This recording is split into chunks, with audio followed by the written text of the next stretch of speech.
비트코인이 디지털 화폐의 혁명을 딱 일으켰잖아요. 그런데 이더리움은 여기서 한 발 더 나아갔어요. 그 혁명을 프로그래밍이 가능한, 그러니까 우리가 원하는 건 뭐든지 만들 수 있는 세상으로 확장시킨 거죠. 그래서 오늘 이 시간에는요, 이더리움이 그냥 먼지를 넘어서 왜 비트코인 다음 단계로 나올 수밖에 없었는지 그 진짜 이유를 한번 파헤쳐보려고 합니다. 오늘 우리가 할 이야기의 가장 핵심적인 질문이 바로 이거예요. 비트코인을 뛰어넘는 블록체인은 뭘까? 이 질문에 대한 답을 찾아가는 과정이 바로 오늘 우리가 함께 떠날 이더리움 이야기의 시작점이 되는 겁니다. 그럼 이야기를 시작하려면 당연히 비트코인부터 봐야겠죠.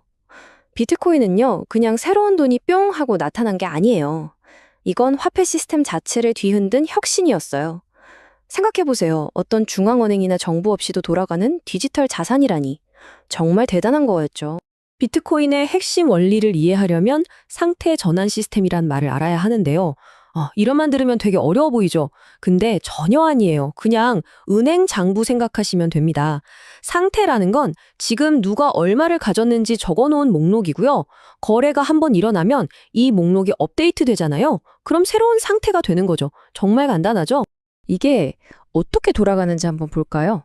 자, 여기 앨리스랑 밥이 각각 $50씩 가지고 있는 초기 상태가 있다고 쳐요. 이게 첫 번째 상태죠.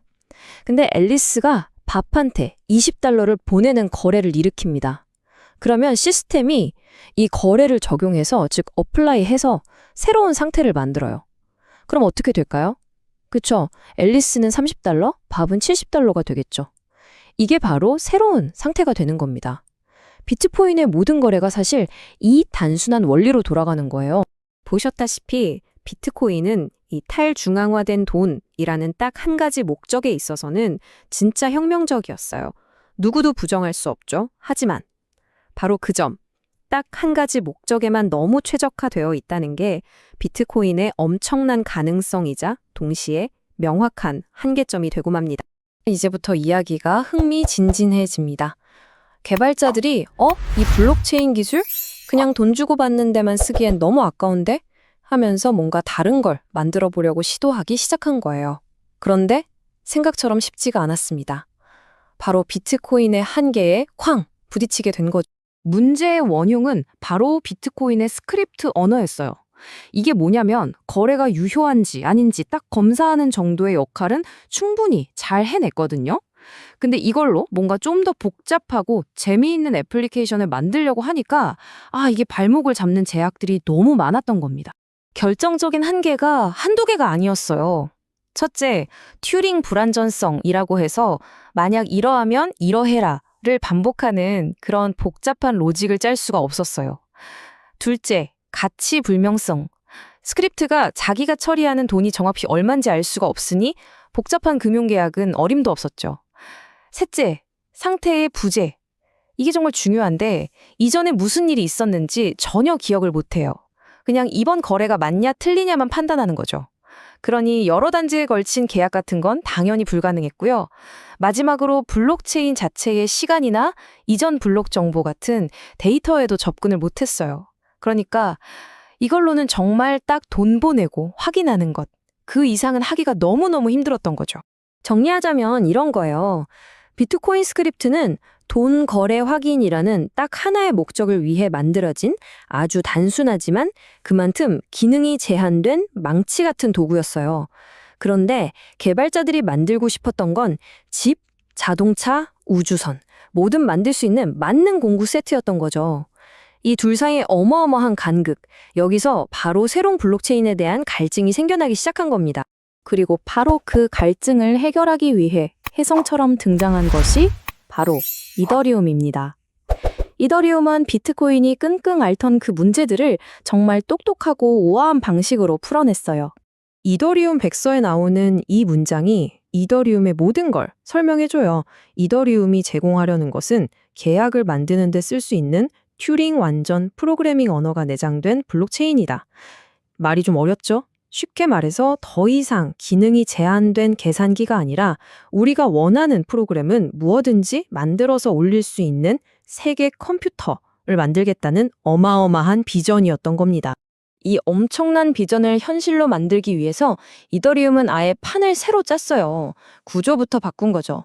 비트코인은 UTXO라는 모델을 쓰는데요. 이건 그냥 지갑에 현금 뭉치나 동전이 들어있는 것과 비슷해요. 쓰고 남은 돈, 딱 그 개념이죠. 그런데 이더리움은 계정 모델을 만들었어요. 이건 우리가 쓰는 은행 계좌랑 비슷한데 훨씬 더 강력해요. 그냥 잔액만 표시하는 게 아니라 데이터도 저장하고 심지어 코드, 즉 프로그램까지 실행할 수 있는 말 그대로 슈퍼 은행 계좌 같은 걸 만든 거예요. 그리고 이 슈퍼 계좌 위에서 이더리움의 핵심, 바로 스마트 컨트랙트가 탄생합니다. 백서에서는 이걸 자율적인 에이전트라고 부르는데 이 비유 정말 기가 막히지 않나요? 말 그대로 블록체인 위에서 스스로 살아 움직이는 프로그램인 거예요. 특정 조건만 딱 맞으면 사람이 일일이 확인할 필요도 없이 알아서 계약 내용을 실행해버리는 거죠. 근데 여기서 문제가 하나 생겨요. 뭐든지 프로그래밍할 수 있다는 건 누군가 악의적으로 무한 반복되는 코드를 올리면 네트워크 전체가 멈춰버릴 수도 있다는 뜻이거든요. 이더리움은 이 문제를 가스라는 정말 기발한 아이디어로 해결했습니다. 모든 계산 작업에 자동차 기름값처럼 아주 작은 수수료, 즉 가스비를 내게 한 거예요. 이러면 무한정 코드를 돌리고 싶어도 가스비가 부족해서 멈추게 되니까 네트워크를 안전하게 지킬 수 있는 거죠. 자, 그럼 이제 이 세계 컴퓨터 이더리움 위에서 도대체 어떤 놀라운 세상이 펼쳐졌는지 그 폭발적인 가능성들을 마지막으로 한번 쭉 훑어보겠습니다. 정말 상상하던 모든 게 가능해졌어요. 누구나 자기만의 화폐, 우리가 토큰이라고 부르는 걸 만들 수 있게 됐고요. 복잡한 금융 파생 상품, 개인의 신원이나 평판을 관리하는 시스템, 내 컴퓨터에 남는 공간을 빌려주고 돈을 버는 팔중앙 파일 저장소 같은 것들이 마구 쏟아져 나왔죠. 심지어는 사람이 아니라 코드로 돌아가는 회사, 즉 탈중앙화 자율조직 DAO까지 등장했어요. 이 모든 게 이더리움이라는 도화지 위에서 그려지기 시작한 겁니다. 특히 금융 쪽에서는요, 그냥 돈을 주고받는 수준을 넘어서서 온갖 종류의 맞춤형 화폐나 복잡한 금융 상품들을 만들면서 완전히 새로운 판을 열어버렸죠. 꼭 돈이 아니더라도 경제적인 가치를 만들어내는 서비스들도 가능해졌어요. 예를 들면 아까 말씀드린 것처럼 내 하드디스크에 안 쓰는 공간을 다른 사람한테 빌려주고 코인으로 보상을 받는 그런 탈중앙한 파일 저장소 같은 것들 말이에요. 그리고 이건 정말 혁신적인데요. 회사나 조직을 운영하는 방식 자체를 바꿔버린 거버넌스 애플리케이션, 바로 DAO입니다. 사장님, 이사님 같은 위계 질서가 아니라 오직 미리 짜인 코드와 구성원들의 투표만으로 모든 것이 결정되는 그런 가상 조직을 만들 수 있게 된 거예요. 비트코인이 세상에 중앙 기관 없이 신뢰할 수 있는 돈이 가능할까? 라는 질문을 던졌다면 이더리움은 여기서 한 단계 더 나아간 질문을 던집니다. 좋아, 이제 우리는 무엇이든 프로그래밍 할 수 있게 됐어. 그렇다면 이걸로 어떤 미래를 만들어 갈 것인가? 이 질문에 대한 답은요, 아직 정해지지 않았습니다. 바로 지금 이 순간에도 전 세계 개발자들이 이더리움 위에서 그 답을 계속해서 써내려가고 있는 중이죠. 구독과 좋아요는 영상을 만드는데 큰 힘이 됩니다. 감사합니다.